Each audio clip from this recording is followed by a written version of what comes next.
Les livres sont la passion de frère Henri. À l'âge de 78 ans, ce moine de l'abbaye de Clairvaux au Luxembourg a encore l'énergie de parcourir le long couloir de la bibliothèque de l'abbaye et de s'occuper de ce qui lui plaît le plus, les reliques conservées au monastère et qui nécessitent des soins quotidiens.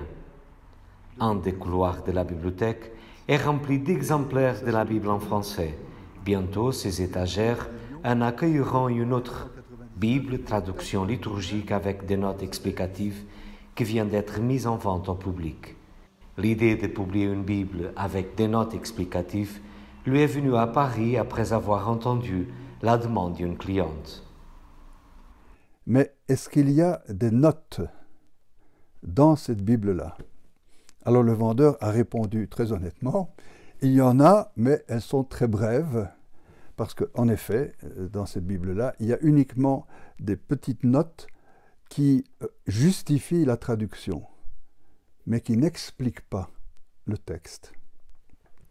Alors la dame est ressortie du magasin avec une autre Bible où il y avait des notes explicatives. Alors moi je me suis dit, il y a quelque chose à faire. 2 ans plus tard, frère Henri s'est mis au travail. Il a d'abord dû trouver des experts pour rédiger les notes explicatives. Une fois l'équipe formée, la demande était claire, faire une Bible accessible aux simples mortels. Il devait faire un texte clair, accessible à un lecteur moyen. Je leur disais, voilà, vous êtes spécialiste, mais mettez-vous dans la peau d'un lecteur moyen.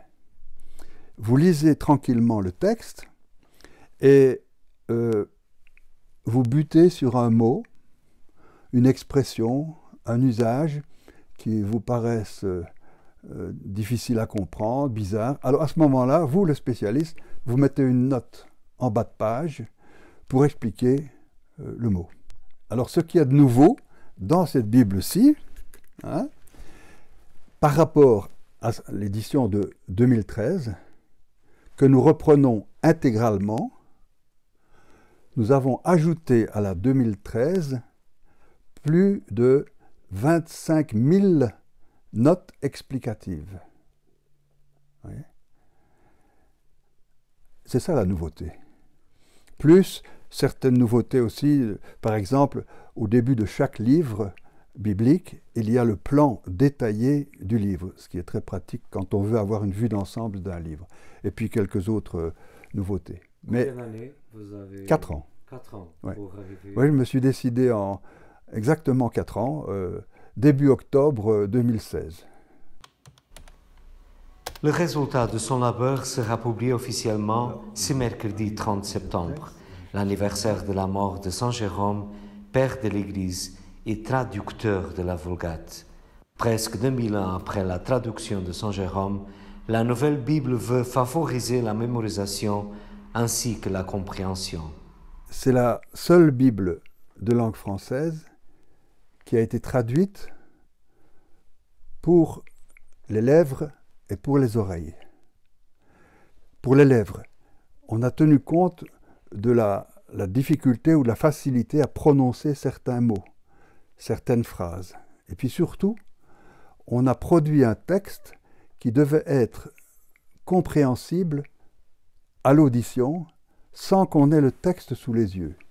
Donc par exemple, dans une église, tout le monde n'a pas le livre, n'a pas un livre, mais il écoute. Alors pour ça, il faut avoir un texte à certaines exigences, vous voyez, pour être compris à l'audition. Je vous donne un exemple. Si je dis « il a bâti le mur », vous ne pouvez pas savoir, si vous n'avez pas le texte sous les yeux, s'il a détruit le mur ou s'il a construit le mur. Il a bâti le mur, ça peut s'entendre dans les deux sens. Bible, la traduction liturgique avec des notes explicatives, est une édition Salvateur et est vendue maintenant à un prix promotionnel de 59 €.